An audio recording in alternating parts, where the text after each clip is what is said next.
Coba fitur dengarkan berita di News Plus aplikasi RCTI Plus.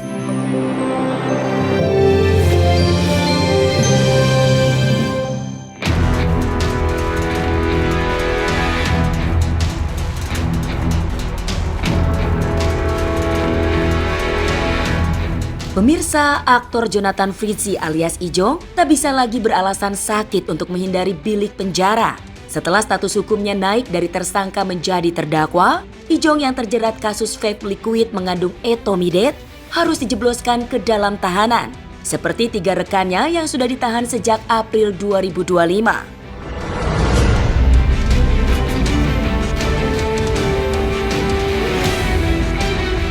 Namun jelang detik-detik penahanannya, keponakan Beni Simanjuntak ini terkesan masih berusaha untuk menghindari jeruji besi. Kepada pihak Kejaksaan Negeri Kota Tangerang, Ijong mengaku masih lemas akibat mengalami pendarahan.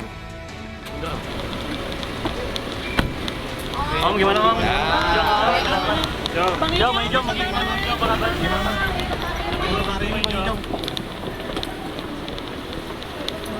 Saat ini sudah ditingkatkan statusnya menjadi terdakwa, ya. Jadi tersangka di tahap penyidikan, kemudian saat ini sudah menjadi terdakwa.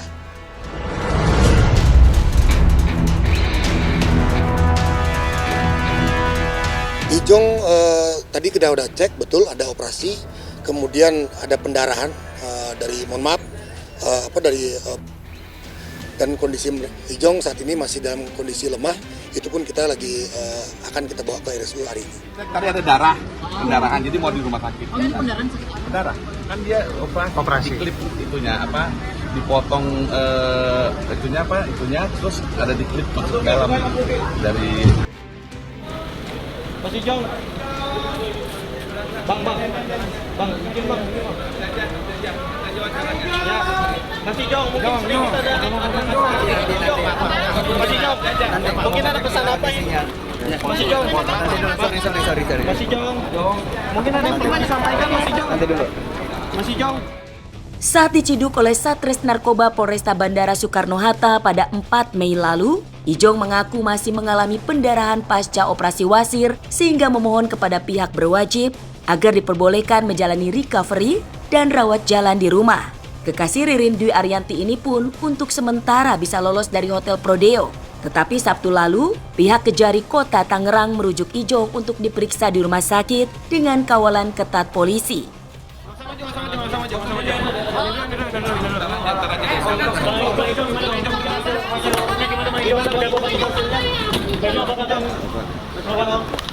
Hasil dokter sudah keluar, jadi yang 3 orang tersangka lainnya itu dinyatakan sehat.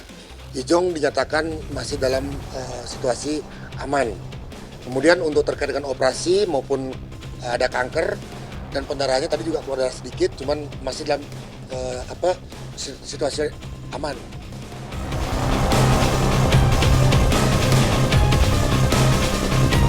Ternyata diagnosa dokter menyatakan pendarahan yang dialami Ijong masih relatif aman, sehingga aktor berusia 43 tahun itu tak perlu menjalani perawatan intensif dan bisa menjalani proses hukum yang berlaku. Maka Ijong pun digiring ke Polresta Bandara Soekarno-Hatta dengan status tahanan titipan. Semua diagnosa hasil darah maupun hasil daripada luka tersebut masih dikategorikan aman gitu. Jadi Ijong pada saat ini akan kita lakukan penahanan.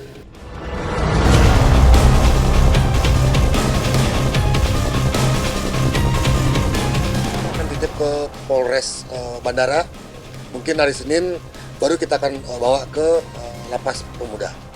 Ya, Senin siang ini rencananya Ijong dipindahkan ke Lapas Pemuda Kota Tangerang. Pekan depan rencananya kasus vape mengandung ethomidate yang menjerat nama Ijong dan 3 rekannya akan disidangkan di Pengadilan Negeri Tangerang. Hasil BAP menunjukkan peran Ijong pada kasus tersebut sangat besar. Bahkan Ijong diduga memfasilitasi tiket pesawat dan hotel untuk kurir yang mengambil rokok elektrik mengandung ethomidate itu dari Malaysia.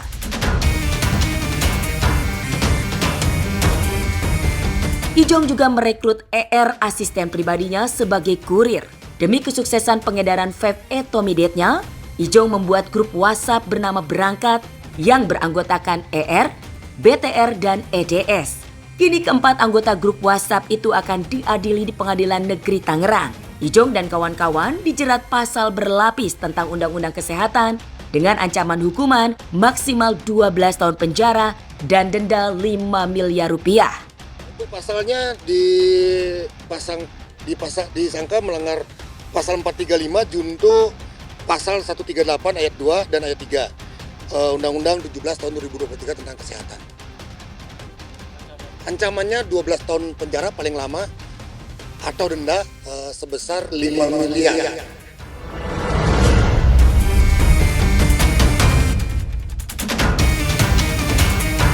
Ada kemungkinan bahwa memang ada motif ekonomi juga dari Saudara JF untuk melakukan hal ini.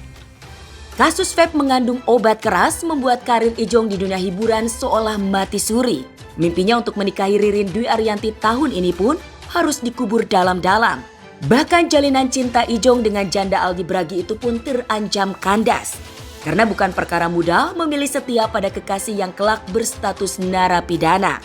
Ririn, maaf, kabarnya Kak Ijong lagi sakit ya Kak? Kak Ijong tersandung kasus hukum ya Kak? Sudah di Polres ya Kak? Bener nggak sih Kak? Atau mungkin ada doanya aja buat Kak Ijong, mungkin seperti apa?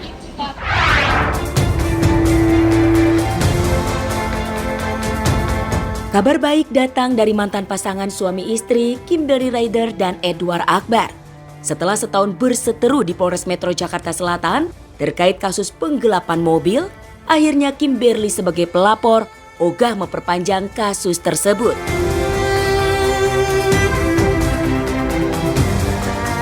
Edward yang nyaris tak pernah mau diwawancarai sejak dilaporkan Kimberly kini bisa tersenyum lega di depan awak media karena terhindar dari ancaman penjara. Keponakan Tamara Blesinski itu menjabat tangan Kimberly dengan antusias sebagai simbol perdamaian di depan publik.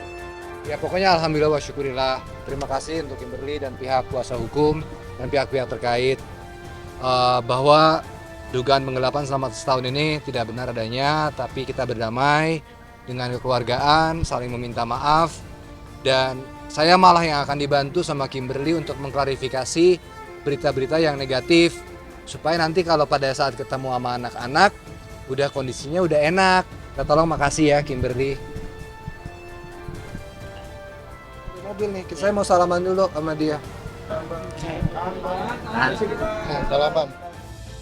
Meski sudah damai dan mobil mewahnya sudah ada di depan mata, Kimberly nampak tidak puas ketika memeriksa kondisi mobilnya. Namun setelah berbicara dengan Edward di dalam mobil tanpa sorotan kamera wartawan, Kimberly akhirnya keluar dengan senyum lepas.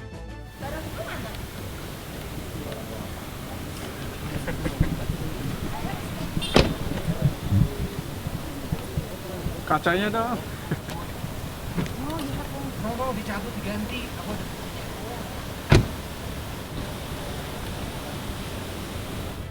Ekspresi Kimberly yang berubah-ubah tak luput dari pengamatan pakar mikroekspresi. Seperti inilah analisa bahasa tubuh Kimberly dan Edward menurut Kirdi Putra. Kimberly, saya melihat ada hal-hal yang Kimberly senyum sinisnya itu karena tidak semua kemudian disampaikan, karena bisa jadi hasil kesepakatan dengan Edward, gitu loh. Oke, kita damai deh, gini saya kembaliin misalnya gini segala macam gitu, tapi kita nggak usah perpanjang, nggak usah cerita ya apa segala macam gitu. Nah, ya karena itu udah jadi kesepakatan mereka berdua, kayaknya kita nggak akan pernah dapat tuh kronologis lengkapnya tuh. Tapi saya yakin kalau kita dapat kronologis lengkapnya, sebenarnya kita bisa tahu nih Edward ini playing victim beneran atau tidak nih. Kesan terpaksa dan jaim dari wajah Kimberly rupanya senada dengan ucapannya pasca bersalaman dengan Edward. Kimberly yang pernah mengaku bahwa mobil itu dibeli dari hasil jerih payahnya sendiri, seolah berat menjual mobil itu untuk kemudian hasilnya dibagi dua dengan Edward. Tapi benarkah Kimberly juga menuntut rumah di Bali yang kini ditinggali Edward? Itu tidak pernah dijual. Sebagaimana itu masih merupakan harta bersama dan saya tidak ingin menguasai kok. Untuk kesepakatannya nanti mobil akan dijual ya? Akan dijual. Ya, udah itu aja. Terus selain dari itu ada juga soal rumah juga akan diserahkan, dibagi juga. Ya, aku meminta hak aku dikembalikan aja sih sebenarnya awalnya itu kan. Intinya akan akhirnya uangnya ya balik lagi ke anak-anak juga sih.